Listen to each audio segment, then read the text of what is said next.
એ લાંબા સમયથી આમ જ ગુફા બહાર ઊભી હતી, હતાશ, નિરાશ અને ઢળી પડેલી નજર જોડે. એનું શરીર જ નહીં, એનું મન પણ દરેક યાતનાઓ ભોગવવા માટે તૈયાર બેઠું હતું. ભેગું થયેલું ટોળું એનો જીવ લેવા બેઠું હતું. એ ટોળામાં ફક્ત પુરુષો જ ન હતા, ઘણી બધી સ્ત્રીઓ પણ હતી. સ્ત્રીને એક પછી એક સજા આપવા માટે ભેગા મળેલ દરેક હાથ તત્પર હતા. સ્ત્રીના ચહેરાના હાવભાવો જડ હતા, છતાં એની આત્માને અનુભવાઈ રહેલ અપરાધભાવની નગ્ન ચાડી ખાઈ રહ્યા હતા. ટોળું એની લાંબી ચુપકીદીથી ઉગ્ર થઈ ચૂક્યું હતું.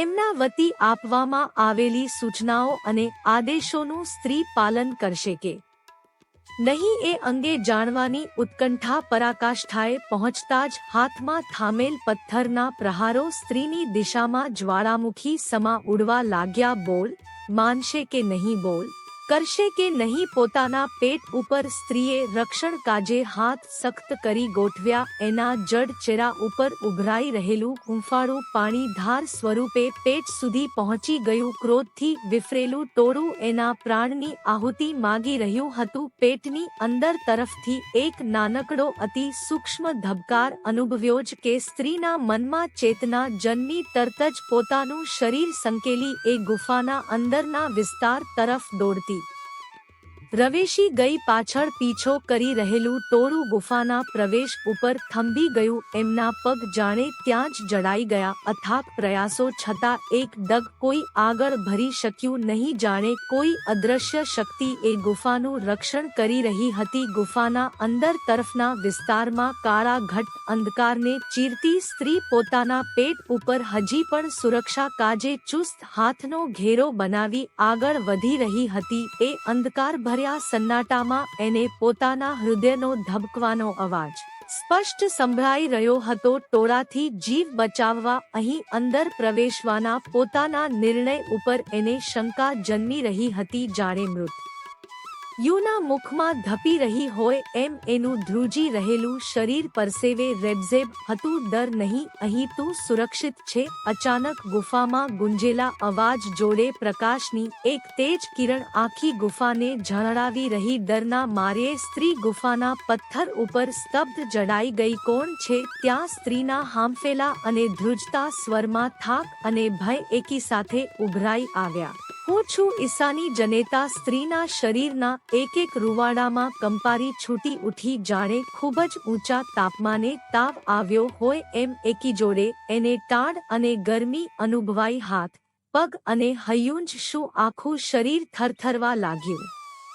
બીબી મરિયમ આ પ્રકાશની ઝળહળતી કિરણની પેલે પાર કશું જોઈ શકવાની સ્ત્રીની ક્ષમતા ન હતી. એની ચકાચોંધ પ્રકાશથી વિંધાયેલી આંખોમાં કશું જ દેખાઈ રહ્યું ન હતું. હા, હું મરિયમ. એ રૂહાની સ્વર કાનમાં પડતા જ સ્ત્રીને વર્ષોથી જાણીતી, કુરાનમાં વાંચેલી અને વડીલો દ્વારા વારંવાર સંભળાવવામાં આવેલી બીબી મરિયમની દરેક વાત, દરેક કિસ્સો આંખો આગળ તરી આવ્યો. પણ આ સ્ત્રીના અવાજની દ્વિધા આગળ શબ્દ ધપાવવા અસફળ થઈ. કોણ છે આ લોકો? એ રૂહાની સ્વર નિશંક ગુફા બહાર ભેગા થયેલા ટોળાના અનુસંધાનમાં હતો. સ્ત્રીનો અવાજ રડમસ થઈ રહ્યો. અત્યાર સુધી ન વહેવા દીધેલા તમામ આંસુ ધોધમાર બહાર નીકળી આવ્યા. મહેરબાની કરી મને બચાવી લો, નહીંતર એ લોકો મને જીવતી ન છોડશે. મને બહુ ડર લાગે છે. સ્ત્રીના અવાજમાં લાચારી,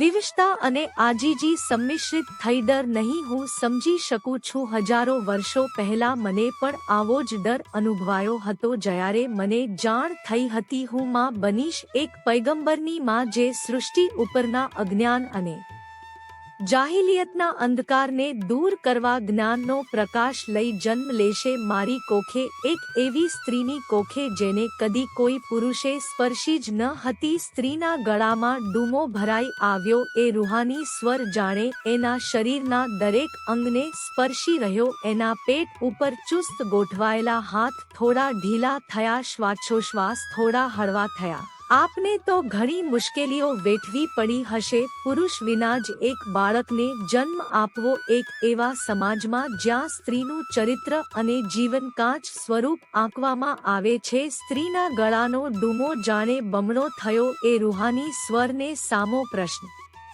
કરવાની હિંમત ભેગી કરી હતી. કદાચ એટલે જ રૂહાની સ્વર મંદ મંદ હસી પડ્યો.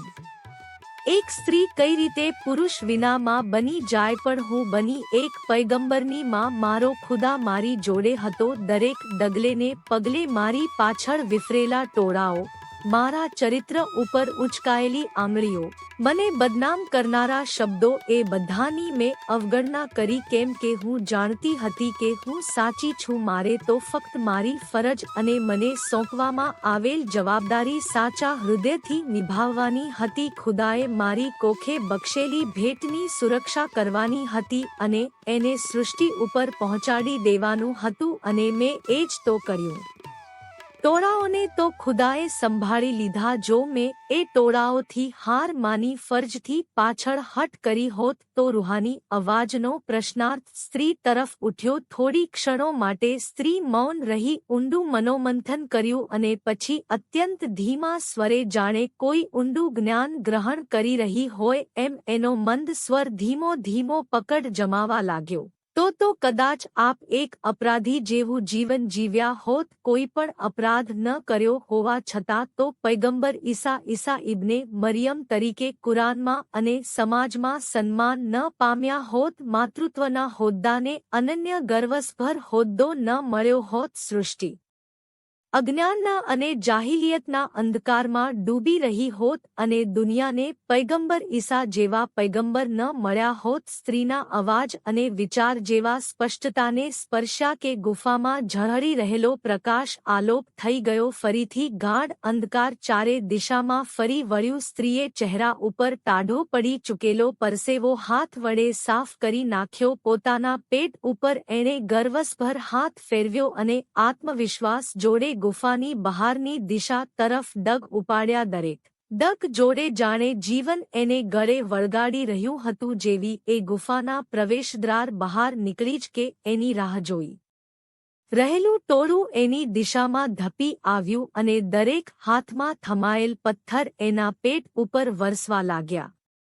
ઝબકીને જાગી ઉઠેલી મરિયમ પરસેવે રેબઝેબ હતી. અરે મરિયમ ઉઠી ગઈ. બેટા જોહર પઢી લે, પછી જમી લઈએ. અબ્બુ પણ આવતા જ હશે. અમ્મીના શબ્દો કાન ઉપર પડ્યા જ ન હોય એમ મરિયમ હજી પણ પોતાના ઊંડા વિચારોમાં ખોવાયેલી હતી. એનો હાથ એના પેટ ઉપર ચુસ્ત ગોઠવાયો હતો. દોસ્તો, કહાની કેવી લાગી કોમેન્ટ્સમાં જણાવજો અને વિડિયો લાઇક કરીને ચેનલ સબસ્ક્રાઇબ કરજો.